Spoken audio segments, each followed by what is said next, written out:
right posture for worship. What does it mean to be a true worshiper? To worship him in spirit and in truth. Zinging, ging, ging. Do you know why I'm saying zinging, ging, ging? I am What? sure. Something is coming. Is it possible, ladies, to have commercial success and no godly impact? Is it possible to have commercial success and no godly impact? And no godly impact. Very much. Very, very, very much. Oh, okay. Oh, yeah. Very, very, very, very, very, very much. Definitely things. Talk to me, Kel. Explain to me. Give me, yeah. What do we mean? You can have a nice, catchy song. Yes. Whenever people hear your song, they're just excited. Yo, Yes. we just love Rory's songs. Yeah. We just love you. We just love who you are. When you're on stage, you dance, if you're a dancing person and stuff like that. But after that, that's it. You People continue just with your go home life. and that's it. So for me, personally, every time I have to go and minister somewhere, I pray, Lord, let people not see me, but let them experience you. I mean, I have nothing to give people. I have nothing. I don't have a solution for someone who might be going through the worst right now. But God is the one who is the healer. Yeah. So it's very, very much possible. Yeah. Yeah. How do we identify it, or how do you measure it for yourself? Let's say you and not even just like you get on stage and the crowd reacts, right? I can't listen my body show. Yeah. Eh, who bina mamma pele who bina mamma. It's like the hierarchy, the headliner. So when I perform a Billy headliner and the crowd goes wild, right? Yeah. And that seems like success, but does it necessarily mean impact? How do you measure yourself to say that this was crowd reaction versus God moving in a space? Like, how do you guard against that? Because, yeah, how do you measure that? You know, Look, sorry, but let's be honest. You know, you know, as a singer, I've had so many of those times where I'm like, that was a good show. I think I did well for myself. Yeah. But you know, deep in your heart, you know when you went out there, you just know it. Like, no, yeah, Yabona, today I sang, and it was not really, not that you're going there to perform, but you can tell, you know, because there's always that. What's the word? That temptation to say, if I sing something and people go, woo, then I'm like, okay, I'm doing the right thing. But you know, deep down in your heart, you Deep really down, know. you know, I agree, You know that Mabongi. was God, and that was that was me. That And I think... Do you balance the two, just in case? Sorry. No, I think that... Just in case. Like, okay, cool. Yeah.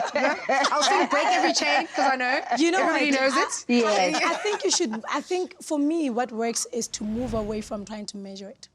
Okay. I don't measure it. It's like a prophet.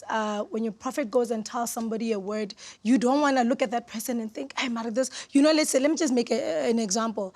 If God gives you a word to give to a person and say, God is saying that whatever that you're going through, it's going to be sorted out. But the person doesn't look like they're stressed. You don't have to overthink it. You go, you give the message. That's it. You go. Yeah. You know. So that's how I look at it, because now there's a lot of temptation to be lost. And now if maybe we feel like, "Hey, Mara, those songs I was singing, they were not, that crowd was not," next time you come, because you know, when you say that, everybody's going to be like, whoa, you know, and that's a problem. Can I share my You experience? see, so now you start to move away from the direction of God. Yeah. For me personally, I don't measure. Okay. I just try to make sure that the way I feel like we are in the right place, and I feel like I'm going to worship my heart out, and if I've done that, I'm okay. Okay. And whatever that's left, God will take care of that. It's not for me to try and measure and see, God, did whatever happen, I just leave it up to God. Got you. You? I went to this place recently.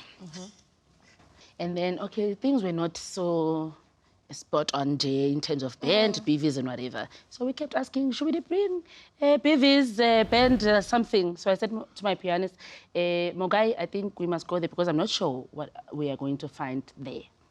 We got there, and then guys came with band, ne? Prepared. And me now, I've got the pianist only.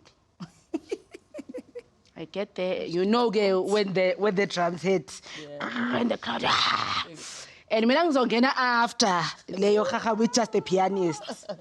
Oh, like, no, Lord. disaster. I'm like, yo, and then I got on stage, I'm like, you know what? I'm doing this. Lord, you are here, I am here, let's do this.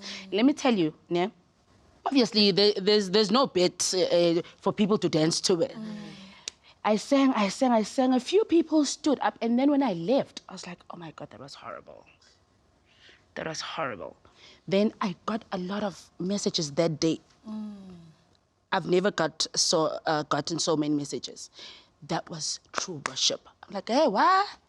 And I wanted the drums, I wanted the band, I wanted the ha as well, you know? And I didn't get it. Yeah. I didn't get it. So, and sometimes, we do that because we want the ha. Kanti God is not there. He just wants to use you for his people, and that's it, you know? So, at some point, we should be able to just be in line with what God wants to do at that point in time and just do it. Yeah. With what you have.